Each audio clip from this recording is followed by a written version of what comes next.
दिल का दिल से रिश्ता कैसा। साधना अपने मालिक नारायण को आवाज लगाकर बुलाती है। सुनिए जी, बाहर आइए तो, शायद आपके दोस्त आए हैं। नारायण बंद कमरे के अंदर से ही आवाज लगाता है। साधना, इन्हें कह दो कि मैं घर पर नहीं हूँ।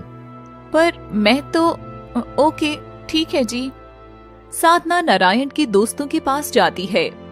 साहिब जी, मालिक ऐसा कह रहे हैं कि वो घर पर नहीं है। ये क्या बकवास है? अभी तो तुम उसे आवाज लगाकर बुलाने गई थी, तो घर पर कैसे नहीं है? अरे, ये तो गड़बड़ हो गई। ऐसे तो मेरा झूठ पकड़ा जाएगा। हाँ, समझ आया। वो साहब मालिक ने भी मुझे अभी अभी बताया ना कि वो घर पे नहीं है, और ये भी कहा कि मैं आपसे कह दूं। साधना की आवाज कमरे तक जा रही थी, जहां बैठा नारायण ये सुनकर अपने बाल पकड़ लेता है। अरे पागल औरत, अगर तू मेरे गांव से ना होती तो मैं तेरे जैसी डिमलाइट को कभी काम पर नहीं रखता। सुन नारायण, हम जानते हैं तू अंदर ही है और तू हमारी बातें सुन रहा है। अगर अगले महीने तक हमारे पैसे नहीं लौट आए तो हम सब ये बंगला, गाड़ी, यहाँ तक कि तुम्हारे चड्डी और बनियान तक से पैसे वसूलना जानते हैं। और बोल देना उस साहबजादे को भी ये बात, बाल बाल वसूलेंगे हम। चलो सब। और सब चले जाते हैं। उनके जाते ही नारायण गेट खोलकर बाहर आता है। साधना, शाबाश, तुमने क्या कमाल किया आज।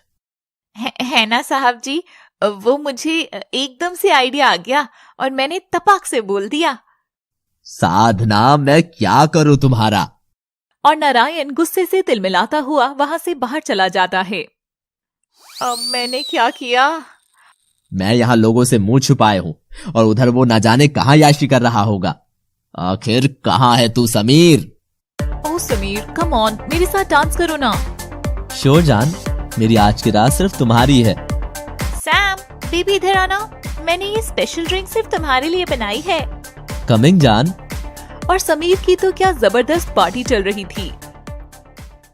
And today's winner is Miss Riya from India।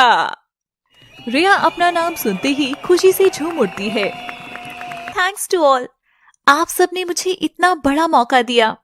मैं ये अवार्ड उस इंसान के नाम करना चाहूंगी जिसने मेरे पाँव को ये उड़ान दी है। तो यहाँ बैठे सभी लोग बेसब्री से जानना चाहेंगे उस खुशकिस्मत इंसान का नाम जिसे इतनी सुंदर लड़की मिलने वाली है। रिया ये सुनकर शर्मा जाती है। मैं उन्हें सैम बुलाती हूँ। मुझ जैसी बेसहारा लड़की पर विश्वास कर मुझे इस काबिल बनाया कि मैं आज आप सबके सामने सिर उठाकर खड़ी हूँ। Thank you Sam, thanks a lot. कितना प्यारा बोली हो तुम। आई love you my princess, love you. सभी रिया की स्पीच सुनकर तालियां बजाते हैं। एक्सक्यूज मी मैम, ये हमारी ओर से आपके लिए प्राइवेट शिप का पास है जिसमें बैठकर आप अपनी कंट्री लौट सकती हैं। रिया ये सुनकर बहुत खुश होती है और अपना सामान लेकर शिप पर चली जाती है। रिया काउंटर पर जाकर अपने कमरे की चाबी मांगती है। मैम, आप वेटिंग एरिया में वेट करिए, तब तक हम आपको रूम अलॉट कराते हैं। रिया सोफे पर बैठ जाती है। तभी एक स्मार्ट सा लड़का आता है और चाबी मांगता है। अरे समीर सर, आप आ गए? आइए आइए, लीजिए आपकी चाबी।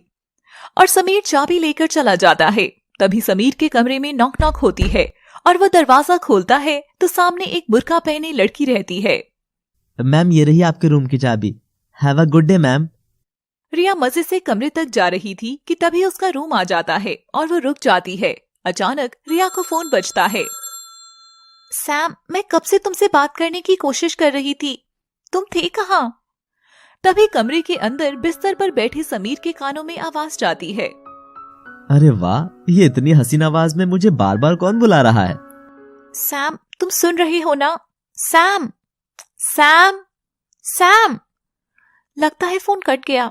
अरे, ये कमरा तो पहले से ही खुला है। ये रूम सर्विस वाले भी ना एकदम लापरवाह होते हैं। और रिया दरवाजा खोलकर इधर उधर आगे पीछे देखे बिना ही अपना सामान फेंककर बाथरूम की ओर जाने लगती है। रिया अपना दुपट्टा सोफे पर फेंक देती है। सामने बिस्तर पर बैठा समीर मुस्कुराता हुआ सब देख रहा था। हाँ, लगता है शिप वालों ने इस बार मेरे वेलकम में इतनी सुंदर हसीना को भेजा है। तुम कौन हो और तुमने कपड़े क्यों नहीं पहन रखे? रिया शर्म के मारे अपनी आंखें बंद कर लेती है। पहन तो रखे, देखोगी तब पता चलेगा ना। समीर, आखिर कौन है ये लड़की? तुम क्या मुझे धोखा दे रहे हो? नहीं रेशमा, लगता है ये भी तुम्हारी तरह ही कोई दीवानी लगती है। समीर, अगर तुमने मुझसे निकाह नहीं किया तो मैं तुम्हारी जान ले लूंगी, और फिर खुद की। हम दोनों के प्यार की खातिर मैं अम्मी अब्बू से छिपकर आई हूँ। क्या शादी? कम ऑन रेशमा, मुझे लगा हम बस यहाँ थोड़ी मस्ती और मजे करने के लिए हैं, पर तुम तो नो डियर, तुम चली जाओ यहाँ से। क्या? यू चीटर, यू धोखेबाज, तुम्हें तो मैं छोड़ूंगी नहीं। और रेशमा गुस्से से वहां से चली जाती है। रिया को ये देखकर हंसी आ जाती है। समीर रिया के करीब जाने लगता है, तभी रिया अपनी आंखें बंद करती है और चिल्लाने लगती है, तुम पास मत आना, तुम चले जाओ यहाँ से, जाओ। तभी रिया आंखें खोलती है तो समीर उसके एकदम नजदीक खड़ा था। दोनों का चेहरा एक दूसरे के करीब था। समीर रिया के चेहरे के पास अपने होठों को ले जाता है और आहिस्ता से उसके कानों में कहता है, मुझे धक्का मत मारना, वरना अगर तौलिया भी खुल गया तो तुम सच में शर्मा जाओगी। ये सुनते ही रिया समीर को धक्का मारकर पीछे हटाती है और वो हंसने लग जाता है। समीर कपड़े पहन लेता है। अब नौटंकी बंद करो, अभी तो तुम बाहर खड़ी होकर प्यार से मेरा नाम बार बार ले रही थी, सैम सैम सैम। ये सैम तुम नहीं थे, मैं फोन पर बात कर रही थी। अब तुम बकवास करना बंद करो और यहाँ से जाओ, वरना मैं तुम्हारी शिकायत करूंगी। मैडम, ये कमरा ना मेरा है, पर तुम चाहो तो तुम भी यहाँ रुक सकती हो। वैसे भी रेशमा तो गई, अब कोई तो हो मेरे साथ, ताकि मैं बोर ना हूँ। और समीर रिया के नजदीक जाकर उसे जकड़ने लगता है। तभी रिया भागकर मैनेजर को फोन लगाती है और वो आता है। अरे समीर सर, आप माफ करना सर, ये कमरा मैडम का ही है, मैंने ही गलती से आपको चाबी दे दी थी। आइए मैं आपको दूसरा रूम दिखाता हूँ। Thank God. और समीर हंसता हुआ चला जाता है। रिया राहत की सांस लेती है कि समीर पीछे से आकर रिया को गले लगाता है। ये क्या बदतमीजी है। वो सैम चाहे मैं हूँ या कोई और, पर प्यार तो तुम्हें मैं ही करूँगा। गेट आउट, निकलो यहाँ से। और रिया समीर को बाहर निकालकर दरवाजा बंद कर देती है। लोफर कहीं का, झल्ली कहीं की, इस पर तो अब से मेरी नजर रहेगी ही। शाम को रिया बाहर डाइनिंग एरिया में आती है तो उसके नाम से पहले ही एक टेबल रिजर्व रहती है, जिस पर सुंदर फूल और कार्ड रखा रहता है। रिया खुश होकर वहाँ बैठ जाती है और कार्ड में लिखा नोट पढ़ती है। रिया, तुम्हारे चेहरे की हंसी इन फूलों की तरह हमेशा ही ताजी रहे, तुम्हारा सैम। ये पढ़ते ही वो इधर उधर देखने लगती है। तभी वह वेटर को बुलाती है। ये सब किसने किया? वो जो उस टेबल पर सर बैठे हैं ना, उन्होंने। रिया मुड़कर देखती है तो वहाँ पीठ मोड़कर बैठा लड़का उसे दिखता है और वो समझ जाती है कि ये सब किसने किया है। रिया उठती है और उस ओर चलने लगती है और जाकर पीछे से उसके गले लगकर उसके गालों पर एक स्वीट सी किस देती है। मगर ये क्या? नारायण समीर का दोस्त होने के साथ उसके काम भी संभालता था। नारायण जा रहा था कि तभी कुछ टीवी वाले उसके पास आते हैं। हमने सुना है कि ओबरा इंडस्ट्री के मालिक की इकलौती बेटी तारा ओबराय का दिल समीर पर आ गया है और समीर जल्दी ही उनके दामाद बनने वाले हैं। हाँ, आपने सही सुना है। मगर ये तो सभी जानते हैं कि समीर का दिल किसी एक पर कभी नहीं टिकता। उन्हें तो हर हफ्ते नई लड़कियां चाहिए होती हैं। इस पर आप क्या कहेंगे? किसी चीज का तो मुझे डर है, न जाने वो भौराब किस फूल पर मंडरा रहा होगा। समीर यार, अब कहाँ चला गया तू? वह लड़का जैसे ही मुड़ता है समीर ही होता है। वाह, ये मैंने एक्सपेक्ट नहीं किया था। मैंने तो बस तुम्हारी शाम रंगीन करने के लिए फूल भिजवाए थे। रिया अब ये देखकर आग बबूला हो गई। यू इडियट, तुमने किया ये? मुझे लगा कि दूर रहो मुझसे। अरे रुको तो रिया, तुम गुस्सा हो जाती हो। अब मेरी क्या गलती इसमें कि मैं भी सैम ही हूँ। रिया चिढ़कर वहाँ से चली जाती है। अब समीर को भी रिया को छेड़ने में मजा आने लगा था। समीर कभी रिया के कमरे का दरवाजा देर रात को नॉक करके भाग जाता तो कभी लिफ्ट में उसके साथ फ्लर्ट करने लग जाता। रिया को भी अब समीर की हरकतें बुरी लगने की बजाय भाने लगी थी। जब कभी समीर उसके पास नहीं होता था तो वह समीर को मिस करने लगती। रिया शिप के किनारे पर अकेली खड़ी थी। तभी समीर पीछे से आकर उसे सरप्राइज करने लगता है कि चौंकाने की वजह से रिया शिप से गिर जाती है और तभी समीर उसका हाथ थाम लेता है। समीर, मुझे बचा लो प्लीज। चिंता मत करो रिया, मैं तुम्हें कुछ नहीं होने दूंगा। और समीर रिया को ऊपर खींच लेता है। घबराई हुई रिया समीर से लिपट जाती है। डरो नहीं, मैं हूं ना, बस बस। समीर के हाथ रिया को सहलाने लगते हैं। तभी रिया होश में आती है और समीर को चाटा लगा देती है। समीर, तुम अभी भी नहीं सुधरे।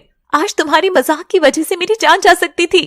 समीर को अपनी गलती समझ आई और वो उदास होकर अपने कमरे में जाने लगा। मगर आगे जो होने वाला था उसने समीर की जिंदगी को एकदम ही बदल दिया था। यार, मैंने समीर से ज्यादा ही गुस्से में बात की। आखिर उसे थोड़ी पता था कि मैं गिर जाऊंगी। बचाया भी तो उसी ने। जाकर उससे बात करती हूँ। समीर ने जैसे ही अपने कमरे का दरवाजा खोला, सामने जमीन पर रेशमा की लाश थी, जिसके हाथ में चाकू था और कलाई पर नस काटने का निशान, और चारों ओर सिर्फ खून ही खून। समीर ये देखकर चौंक गया था। तभी वहाँ रिया भी आ जाती है। रिया रेशमा की लाश देखती है। ओह माय गॉड, तुमने रेशमा को मार डाला? नहीं इडियट, रेशमा ने अपने आप को मार डाला। Oh my God, oh shit. देखिए हमारी एकदम चटपटी न्यू लव स्टोरी दिल का दिल से रिश्ता कैसा, बिल्कुल वैसा ही जैसा आपका और हमारा है। आप लोगों के प्यार की वजह से ही अब हम अलग अलग तरह की कहानियां लाकर आपका मनोरंजन यूं ही करते रहेंगे। तो जुड़े रहिए इस कहानी से आपके अपने चैनल लव सिटी से। हटो यहाँ से, मुझे मैनेजर को बुलाने दो। या तो ये सुसाइड है या फिर मर्डर। मर्डर? ये क्या बोल रही हो तुम? मैंने कोई खून नहीं किया। ओह शिट, अगर ये बात मीडिया तक पहुंच गई तो ओबरॉय तो मेरी जान ले लेगा। No no no. तभी समीर का फोन बजता है, जो कि नारायण का था। ए समीर, कहाँ है यार तू? यहाँ टीवी वालों ने पूछ पूछ कर मेरे कान खा लिए कि तू ओबरॉय का दामाद बनेगा ना। ऊपर से कर्जा वापस मांगने वाले लोग। हेलो, तू सुन रहा है ना? हाँ समीर, तू तारा से शादी करेगा ना? हाँ। शाबाश मेरे चीते, अब जल्दी से लौट कर आ जा। समीर फोन काट देता है। Hello hello hello. अजीब लड़का है, पता नहीं अब किस तितली के पास होगा। समीर, वो देखो, एक लेटर भी रखा है। रिया लेटर उठाकर पढ़ती है। समीर, मैंने तुमसे सच में प्यार किया था। इतने से दिनों में तुमने मुझे इतना हंसाया, इतनी प्यारी बातें की, और बदले में तुम्हें खुद को सौंप दिया। मगर मैं नहीं जानती थी कि मैं तुम्हारे लिए सिर्फ मन बहलाने का एक खिलौना थी। अब्बा और अम्मी मुझे तुमसे शादी नहीं करने देते, और ना ही तुमने मुझे स्वीकारा। तो मेरे पास बस एक यही रास्ता बचा, रेशमा। सी, मैंने बोला था ना, ये मर्डर है। समीर ये सुनकर घबरा गया और वहीं घुटनों के बल बैठकर रोने लगा। रेशमा, मैं कहाँ जानता था कि तुम सच में ही मुझसे शादी करने आ जाओगी और मेरा सच बर्दाश्त नहीं कर सकोगी। देखो समीर, लड़कियों का दिल तोड़ना जितना आसान होता है, उतना ही मुश्किल होता है उस दिल को जोड़ना। अब जोड़ सको तो जोड़ो मरी हुई रेशमा के टूटे दिल को। तो अगर मैं सबका दिल रखने लगता तो अब तक तो मेरी शादी 147 लड़कियों से हो जाती। रिया ये सुनते ही हिचकी लेने लग जाती है। नहीं, शायद 152 या 155। हाँ, रेशमा को मिलाकर शायद 160 लड़कियां हो जाती। तो मैं किस किस का दिल रखता? तुम लड़कों की यही तो प्रॉब्लम है, तुम्हें पता ही नहीं कि दिल असल में होता क्या है। तुम बस दिल का एक ही मतलब जानती हो कि दिल को बहलाया कैसे जाता है। रिया, अभी क्या करना है वो बताओ प्लीज। मुझे इस प्रॉब्लम से बाहर निकाल दो, फिर मैं कभी लड़कियों के दिल से नहीं खेलूंगा, कभी नहीं। और समीर अपने घुटनों के बल बैठकर रोने लगता है और कुछ और लोग भी वहां आकर तस्वीरें निकालने लगते हैं। समीर ये देखकर घबरा जाता है। तभी रिया जोर जोर से हंसने लगती है। रिया को हंसता देख समीर कुछ नहीं समझ पाता और अचानक रेशमा भी हंसते हुए खड़ी हो जाती है। ये क्या? ये तो जिंदा है। हाँ, मैं जिंदा हूँ और मरे मेरे दुश्मन। ये सब तो हम सबकी प्लानिंग थी। आज रेशमा की मुलाकात जब फिर से मेरे से हुई, तुम तो वही हो ना समीर के कमरे में जो थी बुरके वाली? हाँ हाँ रेशमा, तुम यहाँ अकेले क्या कर रही हो और रो क्यों रही हो? कहीं तुम अभी भी उस फ्रॉड समीर की बातों से नाराज तो नहीं हो? सच्चा प्यार करती थी क्या उससे? हो नो, समीर को तो मैं कब का भुला चुकी हूँ। ओह वंडरफुल, वैसे भी शिप पर ही तुम दोनों मिले और प्यार भी हो गया। 2 दिन में कैसे प्यार हो सकता है? ये सब छोड़ो, तो फिर क्या दिक्कत है? परेशान क्यों हो? तभी रेशमा एक लड़के का हाथ पकड़कर लाती है। ये अनवर है, हम दोनों एक दूसरे से प्यार करने लगे हैं और शादी भी करेंगे। मगर समीर के बच्चे ने सारा खेल बिगाड़ दिया। अम्मी अब्बू मुझसे नाराज हो गए हैं और अब वो शादी के लिए नहीं मानेंगे। हाँ, और मैं रेशमा के बिना नहीं रह सकूंगा। रेशमा, क्यों ना हम ही समीर को मजा चखाएं उसी के अंदाज में। मगर कैसे? उस ढीठ इंसान को तो कोई फर्क नहीं पड़ता। मेरे पास एक प्लान है और उसमें बाकी लोग भी हमारी मदद करेंगे। अब देखो समीर, तुम माफी भी मांगोगे और पछताओगे भी। और रिया और रेशमा साथ मिलकर रेशमा की सुसाइड का नकली नाटक रचते हैं। तभी वहाँ खड़े लोग जोर जोर से हंसने लगते हैं और रेशमा आकर समीर के गालों पर थप्पड़ लगा देती है।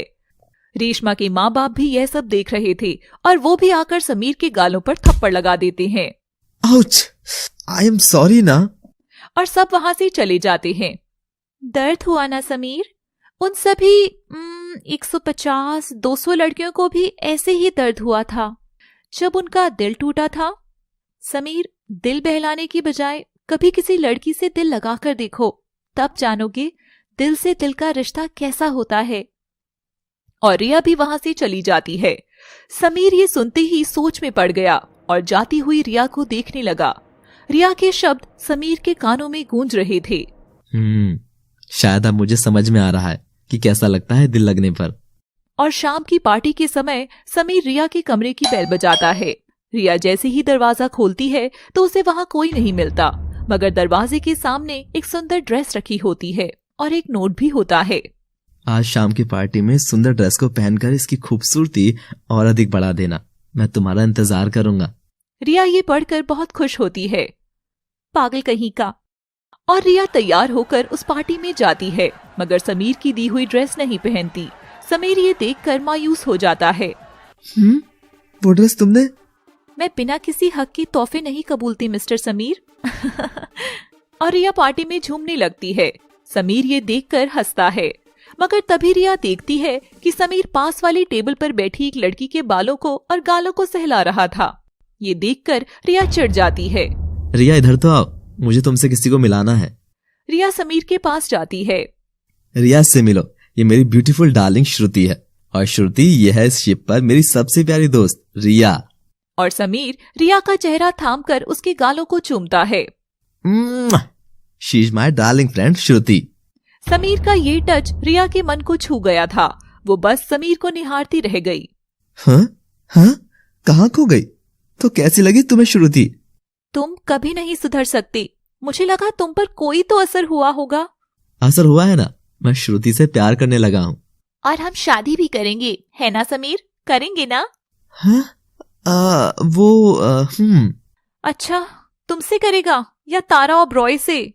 ये सुनते ही श्रुति भी समीर के थप्पड़ मारकर गुस्से में वहां से चली जाती है और रिया भी अपने कमरे में चली जाती है। रिया यार, तुम हर बार खेल खराब कर देती हो। रिया सुनो तो। रिया अपने कमरे में जाती है तो उसे बार बार समीर याद आने लगता है और रिया चिढ़कर अपने कान आंख बंद कर देती है। तभी वहाँ एक और रिया आ जाती है। क्या हुआ रिया, इतनी क्यों बेचैन है? आंखों को और कानों को बंद करने से तू आसपास की आवाजें तो दबा देगी, मगर मन का क्या? इस मन की आवाज को कैसे दबाएगी? कैसे दबाएगी? तभी अचानक दरवाजे की घंटी बजती है। देख क्या रही है? दरवाजा खोल, बाहर वही है, जा। और उसके मन वाली रिया गायब हो जाती है। ये देख रिया सहम जाती है और रिया दरवाजा खोलने जाती है, मगर उससे पहले आईने में देखकर खुद को एक बार संवार लेती है। रिया जैसे ही दरवाजा खोलती है, सच में समीर ही बाहर खड़ा होता है। समीर को देखते ही रिया चिढ़ने का नाटक करती है। तुम फिर आ गए? जाओ यहाँ से, मुझे तंग मत करो। रिया, बस एक बार मेरी बात तो सुनो। जल्दी हम अपने शहर पहुंचने वाले हैं और शायद फिर कभी ना मिलें, इसीलिए एक शाम बिना लड़े बस तुम और मैं। और क्या समीर? समीर अब आहिस्ता आहिस्ता रिया के करीब बढ़ रहा था और रिया पीछे हट रही थी। और क्या? और हमारी मीठी दोस्ती के लिए ठंडी ठंडी आइसक्रीम। समीर 2 आइसक्रीम रिया के सामने लाता है और दोनों हंसते हुए बैठकर आइसक्रीम खाने लगते हैं।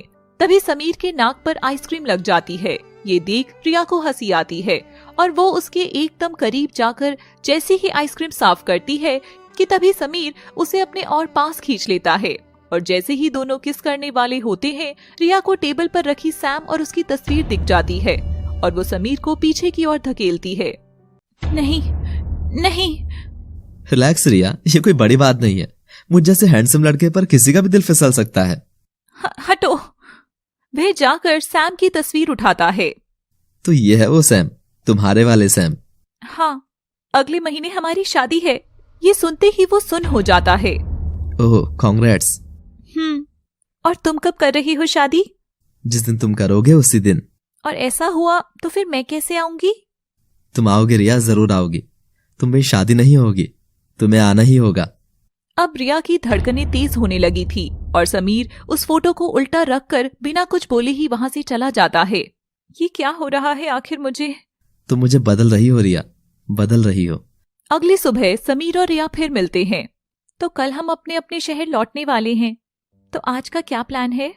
आज मैं उससे मिलूंगा जिसके बिना मेरा हर प्लान अधूरा है, जिसने मुझे बनाया है और जिसके लिए मैं खुद को मिटा भी सकता हूँ। रिया को ये सुनकर जलन हो रही थी। ओह, तो क्या वो इतनी खास है? बहुत खास, बहुत बहुत।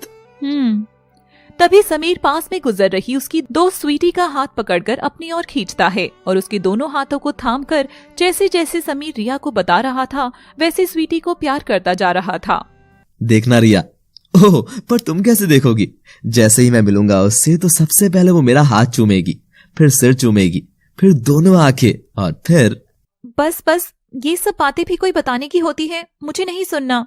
और रिया स्वीटी का हाथ खींचकर उसे दूर कर देती है। बहन जाओ तुम, ये तो पागल है।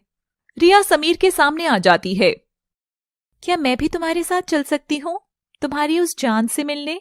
अब यहाँ अकेले पड़ी पड़ी तो मैं बोर ही हो जाऊंगी ना। अब तुम्हारी बदमाशियों की आदत जो लग गई है। Why not? Why not? और शिप के रुकते ही दोनों उतरकर एक सुंदर सी कॉटेज की ओर जाते हैं, जो एकदम अकेला घर था, हरा भरा, बहुत ही सुंदर। रिया तो बस वह जगह देखती ही रह गई और समीर घर के अंदर जाकर आवाजें लगाने लगा। Hello my cutie pie, where are you? Riya यह सब देखकर दिल ही दिल में जल रही थी। वो जरूर कमरे में होगी। समीर अंदर जाता है, रिया बाहर ही रह जाती है। थोड़ी देर में अंदर से हंसने की आवाजें आने लगती हैं और समीर के चूमने की आवाजें आती हैं। माय स्वीट ब्यूटीफुल स्ट्रॉबेरी, कितने दिन से तुम्हें देखा नहीं था, लग रहा था खुद का चेहरा भूल सा गया। बस बहुत हुआ, अब मैं यहाँ खड़े खड़े ये सब नहीं सुन सकती। आखिर कौन है ये वाली हसीना? और रिया भी वहाँ कमरे में जाती है तो समीर को देखकर चौंक जाती है। रिया समीर की ओर देखती है तो वहाँ उसके साथ कोई कमसिन हसीना नहीं बल्कि एक बड़ी उम्र की बुढ़िया को पाती है। रिया ये देखकर हैरान हो जाती है। ये क्या? मैंने तो सोचा था कि समीर पक्का यहाँ किसी हॉट सी लड़की के साथ रोमांस बनाने आया होगा, मगर ये तो। तभी समीर की नजर रिया पर पड़ती है। अरे रिया, मैंने तुमसे मिलाना तो भूल ही गया। यह है मेरी सबसे सुंदर, सबसे प्यारी प्रेमिका, मेरी नानी। रिया समीर की नानी की ओर देखती है। ओह, माय हैंडसम लवर। और नानी, यह है मेरी सबसे अच्छी दोस्त रिया। नानी रिया की ओर देखती है। रिया नानी के पास जाकर उनके पांव छूती है, पर नानी रिया का चेहरा सहलाकर उसे सीने से लगा लेती है। ये मेरी बहू है ना? वो नानी, मैं समीर, वो। अरे नानी, तुम भी ना। नहीं, मैं और रिया सिर्फ दोस्त हैं, सिर्फ दोस्त। क्यों रिया? ये सुनते ही वह समीर के चेहरे की ओर देखती है। हाँ, सिर्फ दोस्त है, सिर्फ दोस्त। अच्छा नानी, मैं अभी आया, तब तक तुम और रिया बैठकर बातें करो। और समीर वहां से चला जाता है। नानी रिया को अपने करीब बिठाती है और उसका चेहरा निहारने लगती है। तभी समीर को याद आता है कि वह अपना पर्स तो हॉल ही में छोड़ आया और वो वापस लौट कर आता है। तभी खिड़की से अंदर झांकता है और रिया को नानी के साथ बैठा देखता है। कितनी सादगी, कितनी मासूमियत है इस लड़की में। नानी, ऐसा क्या देख रही हो? क्या हुआ? एकदम सुषमा की तरह लगती हो तुम। वो भी बिल्कुल ऐसी ही थी, इतनी ही भोली, मासूम और थोड़ी चंचल भी। सुषमा? वो कौन थी नानी? मेरी बेटी और समीर की माँ। बड़े दिनों बाद आज उसकी इतनी याद आ रही थी, पर तुझे और समीर को देखा तो दिल को ठंडक मिल गई बेटा। रिया ये सब सुनकर बहुत इमोशनल हो रही थी कि तभी नानी रिया के उसके माँ बाबा के बारे में पूछ लेती है। वो नानी, मेरा तो इस दुनिया में कोई भी नहीं है, बस बच्चों को नाच गाना और नाटक सिखा देती हूँ और मन लग जाता है। ना मेरी बच्ची ना, ऐसा कभी ना सोचना कि तेरी दुनिया में कोई नहीं है। मैं हूं ना तेरी नानी, आजा मेरी बच्ची, मेरे पास आ। और रिया रोते हुए नानी से लिपट जाती है। रिया को पहली बार एहसास हुआ कि अपनों का प्यार कैसा होता है। दूर खड़ा समीर भी रिया और नानी के ऐसे रिश्ते को देखकर एकदम इमोशनल हो गया था और वह अपनी नम आंखें लिए वहां से चला जाता है। अच्छा रिया, मुझे जरा ये तो बता, कहीं उस नालायक ने तुझे तंग तो नहीं किया? बचपन से ही वो बड़ा ही शरारती था, मगर सच कहूं तू दिल का एकदम भोला और डरपोक सा है मेरा समीर। डरपोक क्यों नानी? रिया, समीर ने जिंदगी में अक्सर ही अपनों को खोया है। पहले अपनी माँ, फिर पिता और फिर अपने लाडले नाना को भी। और इस वजह से अब वो किसी को खोना नहीं चाहता, इसलिए कोई उससे दूर जाए इससे पहले ही वो खुद ही उससे दूर चला जाता है। ओह, अब मैं समझी समीर किस लिए एक फूल से दूसरे फूल पर मंडराता है और एक भी लड़की को कमिटमेंट नहीं देता। रिया बेटी, तू उसकी बहुत अच्छी दोस्त है ना? मुझसे वादा कर कि तू उसे कभी नहीं छोड़कर जाएगी। आज तक समीर ने मुझे पहले कभी अपने किसी दोस्त से नहीं मिलाया है। मुझे पता है तू बहुत खास है, इसलिए मुझसे वादा कर कि तू मेरे समीर के साथ हमेशा रहेगी। और रिया नानी का हाथ थामकर उनसे वादा करती है और गले लगती है। हाँ नानी, मैं हमेशा समीर के साथ ही रहूंगी। और नानी खुश होकर रिया से ढेरों बातें करती है। तभी समीर भी वहां आ जाता है। नानी, मेरे पास आपके लिए एक सुंदर तोहफा है। अरे, मेरी भी कोई उम्र है क्या तोहफे लेने की? नानी देखो तो। और समीर नानी की आंखों को बंद करता है और उनके हाथ में एक किताब रखता है। नानी आंखें खोलती है और किताब देखती है तो किताब पर लिखा था सपनों का आशियाना बाय समीर। किताब के ऊपर समीर के नाना की तस्वीर बनी थी। नानी ये देखती ही भावुक हो जाती हैं और उनकी आंखों से आंसू झलक जाते हैं। समीर, ये तो तेरे नाना की कहानियां हैं। हाँ नानी, मैंने नाना जी और आपके साथ बिताए हर पल को इस किताब में लिख दिया है। और इसके अलावा बचपन में नाना जी जो मुझे कहानियां सुनाते थे, मैंने वो सब भी अपनी किताब में लिखी है, और ये सिर्फ आपके लिए। नानी ये सुनती ही समीर को गले लगा लेती हैं और उसका चेहरा सहलाती हैं। समीर का ये प्यार से भरा रूप अब रिया के मन को छूने लगा था। अब जा, मुझे तेरे नाना के साथ अकेला छोड़ दे और तू रिया को जगह दिखा दे। समीर रिया के साथ घूमने लगता है और घर के गार्डन में दोनों टहलने लगते हैं। ओहो, तो मिस्टर राइटर, तुम लिखते भी हो? क्यों, क्या मैं तुम्हें शक्ल से होशियार नहीं लगता? सच कहूं, शक्ल से तो तुम मुझे एक नंबर के बिगड़े हुए, घमंडी और लोफर लगते हो। लोफर। रिया की बच्ची, लोफर लगता हूं मैं तुम्हें? रुको, अभी बताता हूं तुम्हें। और समीर रिया के पीछे दौड़ने लगता है। रिया हंसते हुए समीर से बचकर गार्डन में ही भाग रही थी। तभी समीर पास पड़े पानी के पाइप को उठाकर रिया के ऊपर पानी फेंकने लगता है। रिया का शरीर पूरा भीग चुका था। समीर, पागल हो गए हो क्या? अब रुक भी जाओ। अच्छा प्लीज स्टॉप। पर समीर नहीं रुकता है। तभी रिया भी एक पाइप उठाकर समीर की ओर पानी फेंकने लगती है और समीर भी पानी से तरबतर हो जाता है और रिया के करीब आगे आने लगता है। समीर रिया को कमर से थाम लेता है। क्या कहा? लोफर?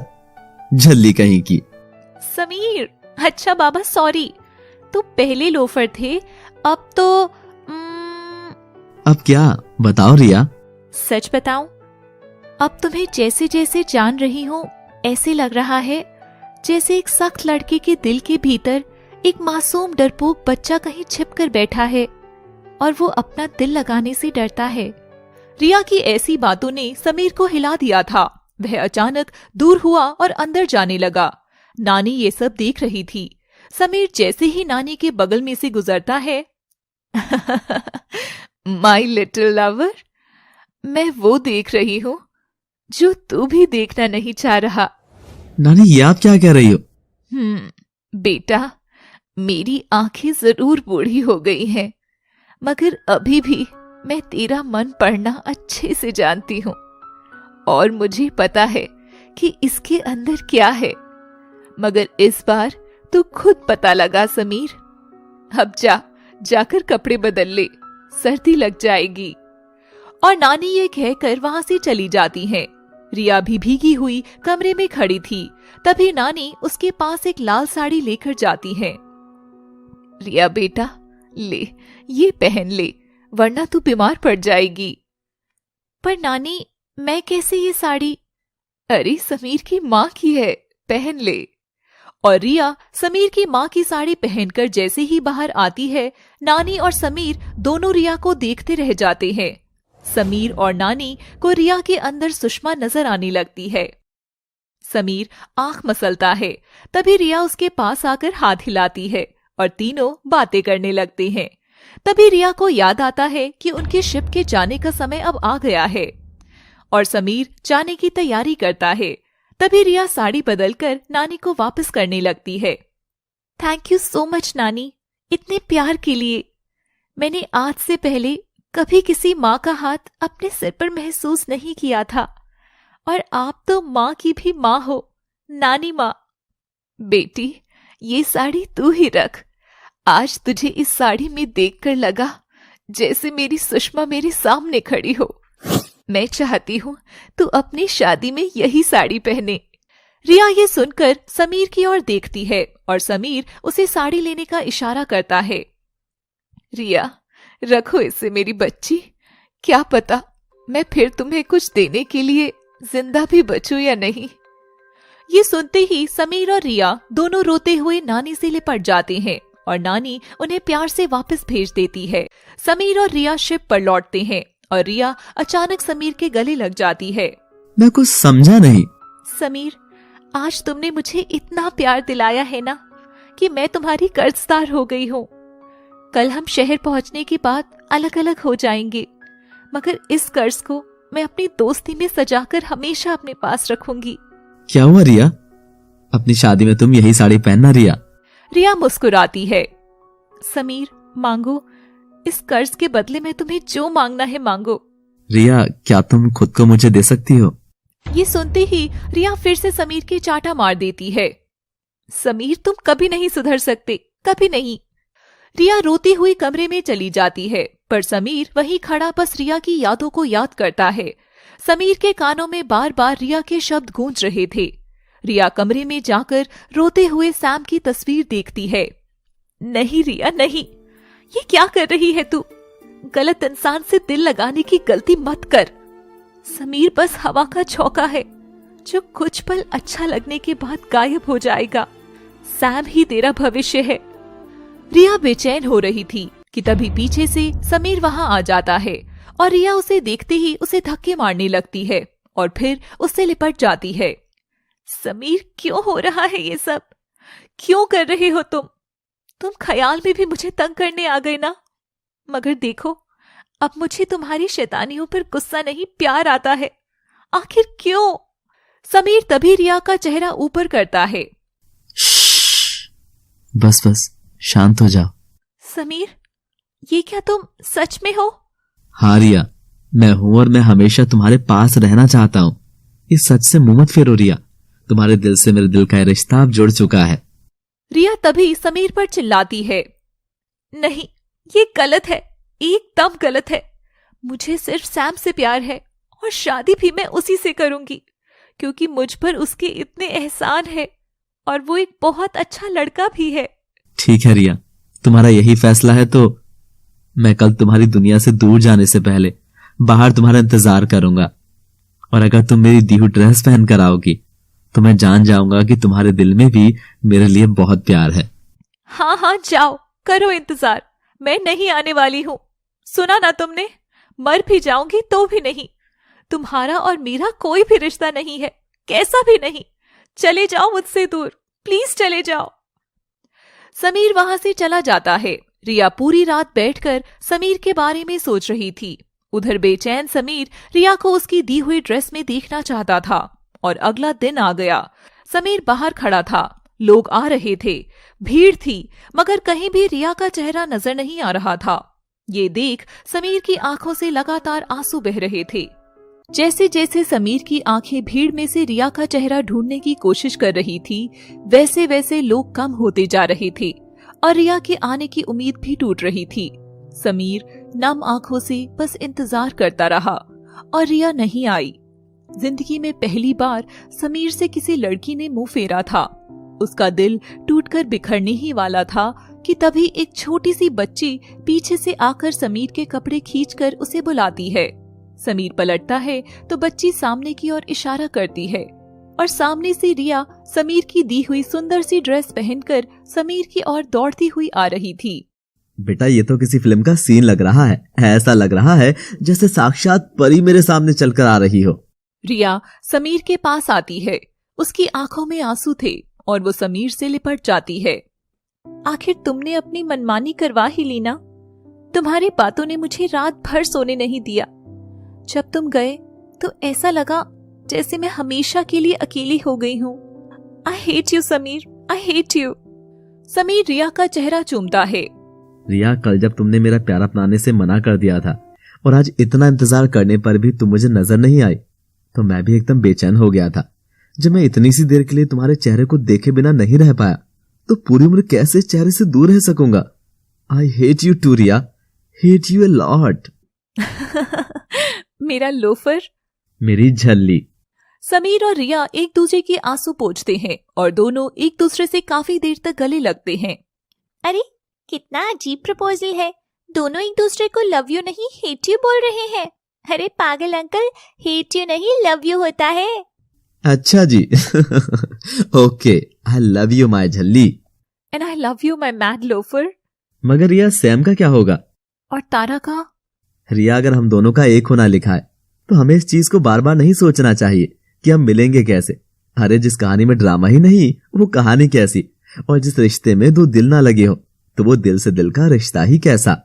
मुझसे वादा करो समीर, अगर किसी मजबूरी से हम एक ना हो पाए तो हम में से कोई भी एक दूसरे के प्यार पर शक नहीं करेगा।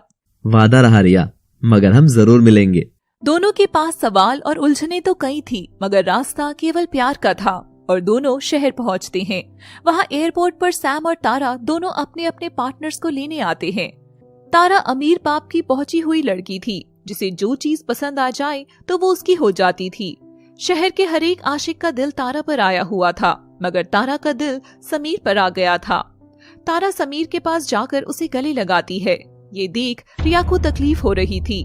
तभी सैम भी वहां आ जाता है और रिया को गले लगा लेता है। अरे रिया, तुम इतनी तैयार होकर आई हो, एकदम परी लग रही हो। अब चलो घर पर, तुम्हारे लिए एक सरप्राइज है। सैम के साथ जाती हुई रिया को देख समीर भी पलटकर देखता है और शहर में आते ही दोनों के रास्ते जुदा हो गए थे। रिया सैम के साथ घर पहुंचती है तो देखती है कि वहां शादी की तैयारियां चल रही थी। सैम, यहाँ किसकी शादी हो रही है? मेरी और तुम्हारी। देखा, लगाना झटका। मैंने तो तुम्हारे आने से पहले ही सोच लिया था कि मैं इस बार तुमसे शादी करके ही रहूंगा, ताकि कहीं तुम किसी के साथ भाग ना जाओ। रिया को ये सब जानकर सदमा लगता है और वो बिना कुछ बोले अपने कमरे में चली जाती है। तारा समीर को उसके बंगले के बाहर उतारती है। समीर डार्लिंग, आज शाम को डैड ने एक खास पार्टी रखी है, जरा टाइम पर आ जाना, फिर रात में तुम और मैं अपनी पार्टी करेंगे। समीर बस मुस्कुराकर अंदर चला जाता है। वहां नारायण समीर का इंतजार कर रहा था। अरे आ गया मेरा दोस्त, मेरा यार, ओबरॉय का दामाद। बस समीर, अब तू जल्दी से उस तारा से शादी कर ले, तो हम पर से सारा कर्जा उतर जाएगा और फिर मेरे यार तू करोड़पति हो जाएगा, करोड़पति। तभी अंदर से सुषमा पानी लेकर आती है और समीर को देती है। समीर सामने सुषमा को देखता है तो उसे उसमें अपनी रिया नजर आती है। लो समीर, ठंडा पानी पी लो, बिल्कुल तुम जितना कूल है। समीर हंसता हुआ रिया का हाथ पकड़ लेता है। रिया भी हंस देती है। छोड़ो बाबा, देखो तो नारायण भी देख रहा है, छोड़ो समीर। मगर समीर तो ख्यालों में था। उसे दोनों की आवाज आती है तो वो होश में आता है। अरे साहिब छोड़ो ना, क्या कर रहे हो? अरे समीर छोड़ यार, ये बाई है, बाई, काम वाली बाई सुषमा, इस पर तो चांस मत मार यार। समीर हड़बड़ाकर हाथ छोड़ देता है और सुषमा घबराकर अंदर चली जाती है। ये क्या कर रहा है तू? तेरी शादी होने वाली है ओबरॉय की बेटी से। अब तो सुधर जा समीर। मुझे प्यार हो गया है। हाँ नारायण, मुझे प्यार हो गया है। अच्छा, 201वीं बार। अब ये प्यार व्यार का चक्कर छोड़ और शाम की पार्टी के लिए तैयार हो जा। नहीं मेरे दोस्त, मुझे पहली बार सच्चा प्यार हुआ है और आखिरी बार भी। मैं तारा से शादी नहीं करूंगा, मैं रिया से ही शादी करूंगा। ये सुनते ही नारायण अपने बाल नोचने लगता है और उसके कानों में आवाज गूंजने लगती है। हमारे पैसे वापस दो, हमारे पैसे वापस दो, वापस दो हमारे पैसे। नारायण बेहोश होकर वहीं गिर जाता है। नारायण, नारायण, क्या हो गया तुझे? ये प्यार नहीं, सुसाइड है मेरे दोस्त। क्यों कर रहा है ये सब? पहले वो लोग हमें मारकर कर्जा वसूलेंगे, फिर ओबरॉय हमारे टुकड़े कर देगा, और फिर थोड़ी भी जान बच गई ना तो तारा, वो हम दोनों को जिंदा गाड़ देगी। समीर, होश में आ, होश में। होश में तो मैं अब आया हूं नारायण, कि मैं रिया से कितना प्यार करता हूं। अब चल खड़ा हो जा, आज बड़ा ही खास दिन है। दोनों तैयार होकर पार्टी के लिए निकलते हैं। रिया अंदर ही अंदर सिर्फ समीर का ही होना चाह रही थी, मगर सैम के एहसानों तले दबे होने के कारण वह ये शादी कबूल कर लेती है। रिया कमरे में बैठकर रो रही थी कि तभी उसके मन से निकली दो अलग अलग रिया वहां आकर उससे बातें करती है। इतना क्या सोच रही है रिया? जो तेरा दिल कह रहा है तू बस वो ही कर। दिल तो बस समीर का ही नाम ले रहा है। पागल मत बन रिया, तू भूल मत, सैम के तुझ पर इतने एहसान है। अगर सैम ना होता तो आज तू किसी काबिल ना बनती। यही सही वक्त है, अपना एहसान चुका दे रिया, सैम से शादी कर ले। रिया परेशान होकर अपने कान बंद कर लेती है और अपने दिल का कत्ल कर सैम से शादी करने का फैसला ले लेती है। वह समीर के नाम खत लिखती है। समीर, मैं चाहती तो ये सब तुम्हें फोन पर भी कह सकती थी, मगर अपना प्यार खत पर उतार कर तुम्हारे पास भेज रही हूँ। जिस जगह मैं खड़ी हूँ वहां से देखने पर मुझ पर सैम द्वारा किए गए एहसानों का पलड़ा हमारे प्यार से भारी नजर आ रहा है, और इसलिए मैं सैम से शादी कर रही हूँ। हो सके तो मुझे माफ कर, तुम भी आगे बढ़ जाना। तुम्हारी और सिर्फ तुम्हारी छल्ली रिया। अलविदा मेरी लोफर। और रिया वो खत किसी लड़की के हाथ में रोते हुए थमा देती है। ये खत इस पते पर पोस्ट कराओ। समीर और नारायण तारा के बड़े महल जैसे बंगले में पहुंचते हैं, जहां ओबरॉय उन दोनों की शादी का ऐलान कर देता है। ओ समीर, पता है मैं कितनी खुश हूँ, तुम भी दुनिया को बता दो कि तुम कितने खुश हो। और समीर माइक लेकर सबको पास बुलाता है। सही बात है तारा, मैं खुश तो हूँ, मगर तुम्हारे लिए नहीं, उसके लिए। उसके लिए मतलब समीर, तुम किसकी बात कर रहे हो? उसी की, जिसने मुझे प्यार किया होता है ये बताया। आई एम सॉरी तारा, मैं तुमसे शादी नहीं कर सकता। You cheater, you selfish man, निकल जाओ यहाँ से। समीर जाने लगता है, तभी भीड़ में से एक लड़का तालियां बजाता है, जो और कोई नहीं बल्कि सैम ही था। मैंने आज तक ऐसा दीवाना कहीं नहीं देखा। तुमसे मिलकर बहुत खुशी हुई मेरे दोस्त। समीर सैम की ओर घूर कर देखता है। हेलो, आई एम सम्यक सिंह। कुछ दिन में मेरी शादी है, ये रहा मेरा पता। मैं चाहूंगा कि आप मेरी शादी में जरूर आएं। समीर मुस्कुराता हुआ सैम को काट थमाता है। सिक्योरिटी, बाहर निकालो सड़क छाप को यहाँ से। मारे गए। और वो समीर और नारायण को बाहर फेंक देता है। दोनों घर आते हैं, मगर तभी पैसे मांगने वाले आकर समीर और नारायण को वहां से भी निकाल देते हैं। अब दोनों सड़क पर आ गए थे। उधर रिया का खत सैम के हाथ लग जाता है और सैम रिया के पास जाकर उसे खत दिखाता है। रिया, ये सब क्या है? मैंने तुम्हारे लिए इतना सब किया और तुम। मुझसे गलती हो गई सैम, आई एम सॉरी। तभी सैम रिया की एक चाटा मार देता है। हाँ, गलती तो हुई है। गलती तो हुई है कि तुमने मेरी दोस्ती को एक एहसान समझा और अपने प्यार को कुर्बान करने जा रही थी। नहीं पागल, नहीं, तुम सिर्फ उसी की हो, मुझे नहीं करनी ये शादी। रिया ये सुनकर बहुत खुश होती है। अच्छा, नाम क्या है तुम्हारे दीवाने का? समीर, मेरा समीर। अजीब बात है, समीर नाम के एक दीवाने से तो मैं अभी मिलकर आ रहा हूँ। कैसा दिखता था वो? लोफर जैसा था ना? हाँ हाँ हाँ, वही मेरा समीर है। रिया आजाद होकर बहुत खुश थी। उधर समीर और नारायण दर दर भटकते हुए काम करने लगते हैं। कभी समीर अखबार बांटता तो कभी वेटर बनकर झूठी प्लेट साफ करता।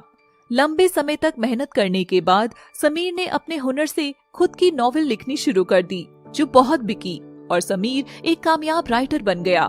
बड़े बड़े पत्रकार समीर का इंटरव्यू लेने आए। समीर जी, ये क्या लेखक के तौर पर ये आपकी पहली किताब है? नहीं, मेरी पहली किताब ये है। समीर बैग से पहली किताब निकालता है जिस पर लिखा था दिल से दिल का रिश्ता कैसा। मैंने सबसे पहले ये किताब उसी के लिए लिखी है जिसे मैंने सबसे ज्यादा प्यार किया है, और मैं इसे बेचूंगा नहीं। मैं चाहता हूँ कि वही सबसे पहले इसे पढ़े। इस किताब में हम दोनों की अमर प्रेम कहानी लिखी है। समीर जी, आपकी किताबों के पीछे की प्रेरणा क्या है? मेरी प्रेरणा सिर्फ एक ही है, मेरी रिया। मेरी झल्ली। रिया, आई लव यू। और अगर तुम ये देख रही हो तो कल मैं तुम्हारा उस जगह इंतजार करूंगा। कल हम दोनों हमेशा के लिए एक हो जाएंगे।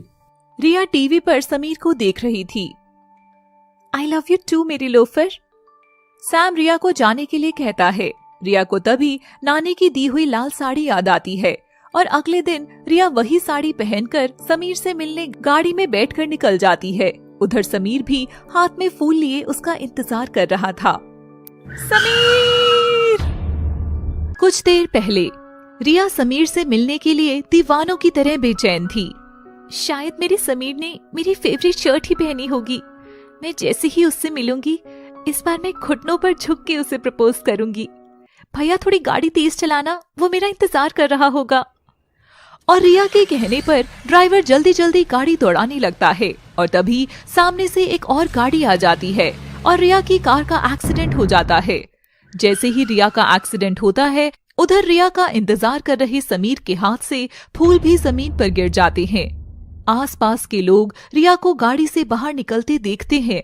उसका शरीर खून से लथपथ था और वे बेहोश हो चुकी थी। समीर उधर रिया का इंतजार शाम तक करता रहा। रात से अगले दिन की सुबह में बदल गई, मगर रिया नहीं आई। रिया, इस बार मैंने जब अपने दिल की सुनी तब तुमने मुझे धोखा दे दिया।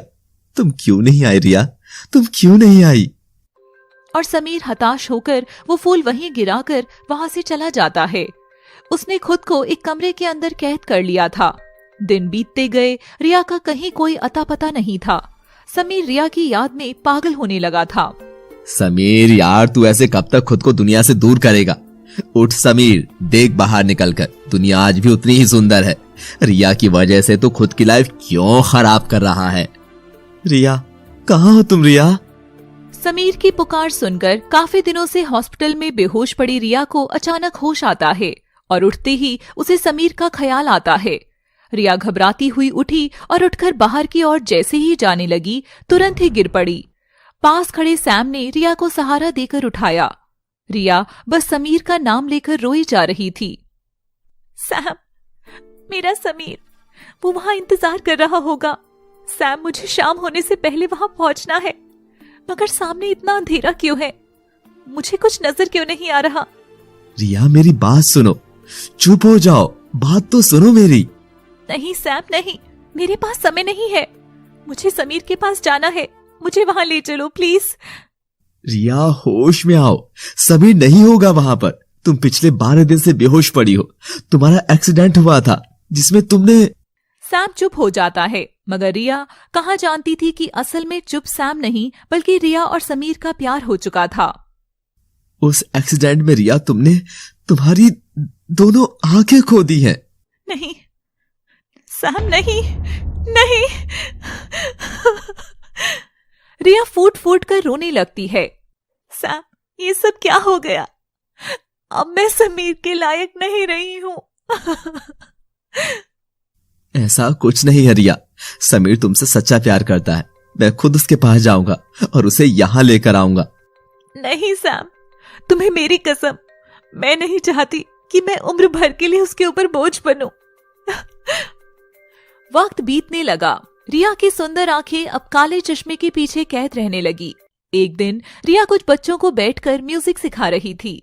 मिस टीचर, देखो मैंने कितना अच्छा काम किया। अरे बुद्धू, मिस टीचर तो देख ही नहीं सकती ना।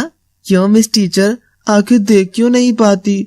क्योंकि मिस टीचर अंधी है ना पागल, अंधे लोग नहीं देख सकते। ये सुनते ही रिया को बहुत अधिक दुख होता है।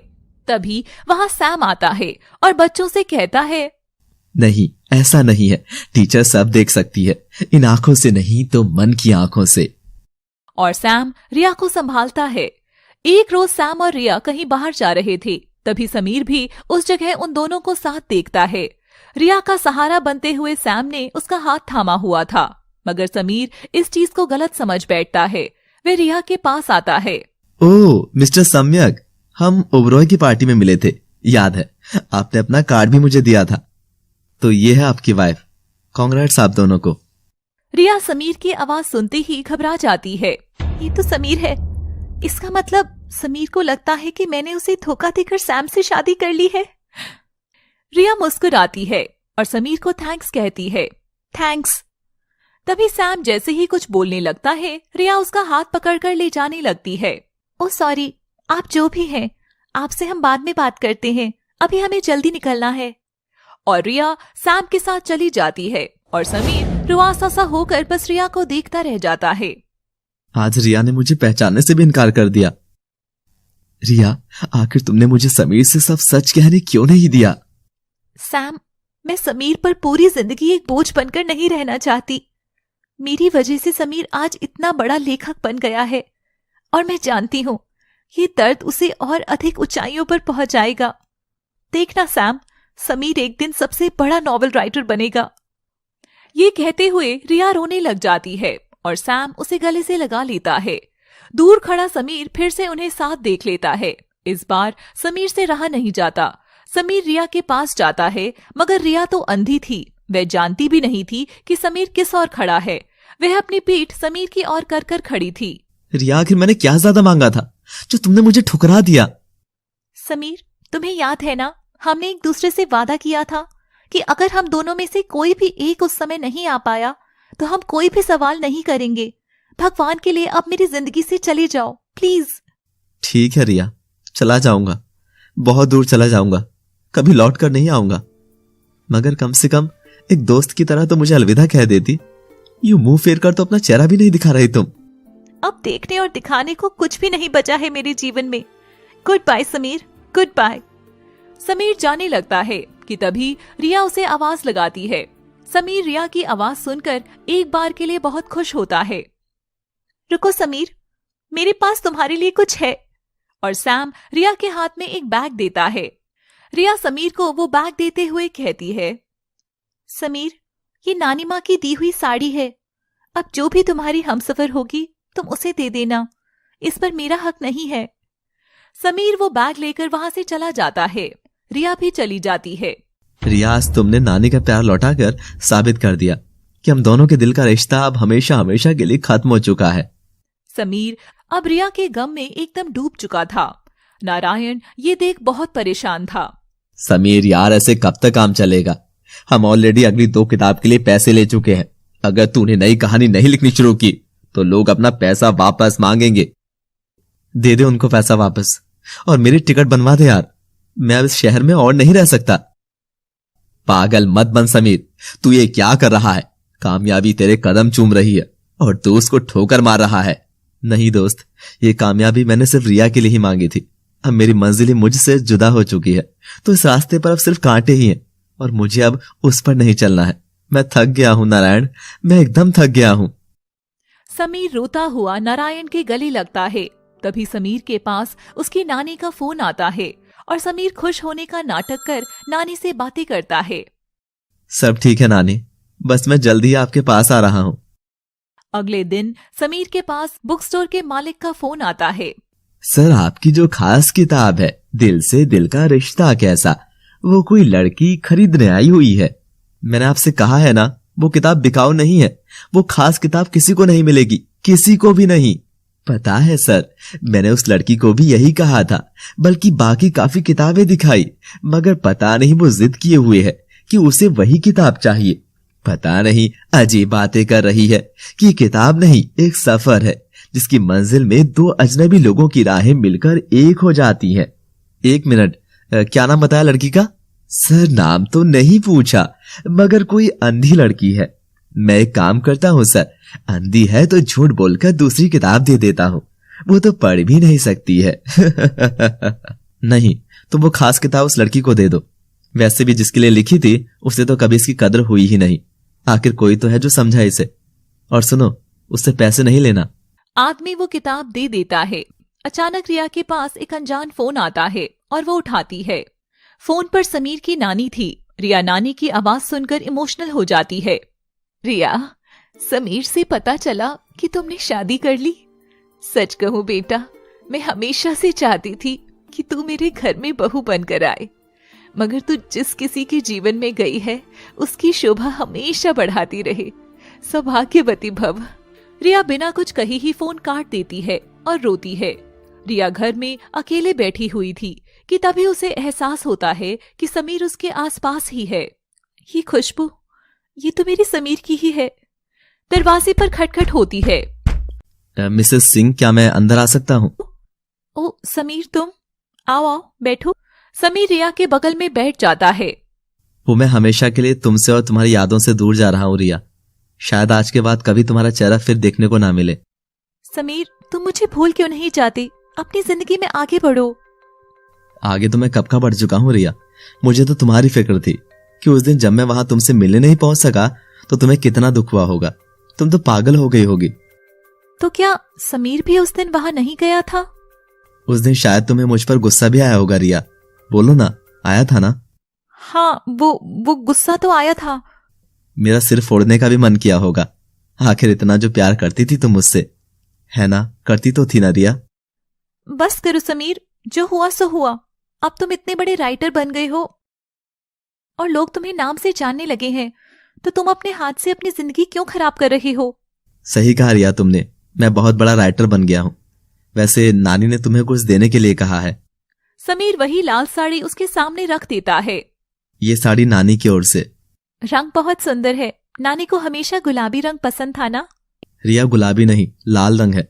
शायद तुम भूल गई, ये वही साड़ी है जो तुमने मुझे लौटाई थी। नानी ने कहा था कि इसे तुम अपनी शादी में पहनना। जब होगी तो जरूर पहनूंगी समीर, अब तुम जाओ। इसका मतलब तुम्हारी अभी तक शादी नहीं? क्या फर्क पड़ता है। Goodbye Sameer. और समीर जाने लगता है। एक और बात रिया, पता है रिया, मैंने सिर्फ तुम्हारे लिए किताब लिखी थी जिसे मैंने कभी भी बेचने की नहीं सोची। उसमें हम दोनों की कहानी लिखी थी और अंजाम भी, जिसमें हम दोनों एक हो जाते हैं। सोचा था पहली बार तुम ही पढ़ोगी, मगर क्या समीर? बोलो। मगर रिया, कुछ दिन पहले मेरी वो किताब किसी ने ले ली। उसने उस किताब में वो गहराई देखी जो मैं चाहता था कि तुम समझो। और हंसी की बात तो ये है कि वो लड़की देख भी नहीं सकती थी। तभी समीर रिया के चेहरे की ओर देखता है और उसके काले चश्मे पर ध्यान देता है। रिया, तुम घर के अंदर भी ये काला चश्मा क्यों पहनती हो? वो मैं बस ऐसे ही। समीर को रिया पर शक हो गया और वो घर में इधर उधर घूमकर वो किताब ढूंढने लगा। रिया पीछे चिल्ला रही थी। तभी समीर को बुक शेल्फ में अपनी किताब दिख गई। रिया समीर को रोकने के लिए आगे चलने लगती है और गिर जाती है, मगर समीर उसे संभालता है और उसका काला चश्मा हटाने लगता है। समीर, नहीं, प्लीज ऐसा मत करो, तुम जाओ यहाँ से। समीर चश्मा हटाकर रिया का अंधापन देखता है और उसे सीने से लगाकर रोने लगता है। रिया, तुम ये कैसा पागलपन कर रही थी? तुम अपने जीवन का ये अंधेरा अकेले ही जीने जा रही थी। पागल, मैंने तुमसे प्यार किया है और प्यार में तुमने मुझे रोशनी दी है, तो क्या मैं तुम्हारे अंधेरा भी बांट नहीं सकता? रिया रोते हुए समीर से लिपट जाती है। आई हेट यू माई लोफर, मैं बहुत प्यार करती हूँ तुमसे। हेट यू टू मेरी झल्ली। समीर, देखो मजे की बात, मैं तो सचमुच में तुम्हारे प्यार में अंधी हो गई। दोनों हंसते हैं। समीर की नानी रिया की माँ बनकर उन दोनों का कन्यादान करती है और नारायण अपने दोस्त की शादी में समीर की ओर से आता है। अब लड़की फेरों के लिए आगे चले। पर रिया के अंधेपन में आगे पीछे सब एक जैसा था। तभी समीर रिया का हाथ थामता है और उसे आगे कर देता है। रिया, आज से तुम हमेशा मुझसे आगे चलोगी और मैं हर कदम पर तुम्हारी परछाई बनकर हमेशा तुम्हारे पीछे रहूंगा। मैं बनूंगा अब से तुम्हारी नजर और हम हंसते हंसते सारे रंगों को जी लेंगे। रिया और समीर की शादी हो जाती है और वो दोनों नानी के साथ खुशी से जीने लगते हैं। आखिर दो दिल के रिश्ते जुड़ने में इन आंखों का होना जरूरी नहीं, मन का होना जरूरी होता है। ऐसी ही प्यार भरी कहानियां देखने के लिए आप सब भी अपने दिल का रिश्ता हमारे चैनल से जोड़े रहिए और ऐसी कहानियों का भरपूर आनंद उठाइए केवल लव सिटी पर। Thanks for watching.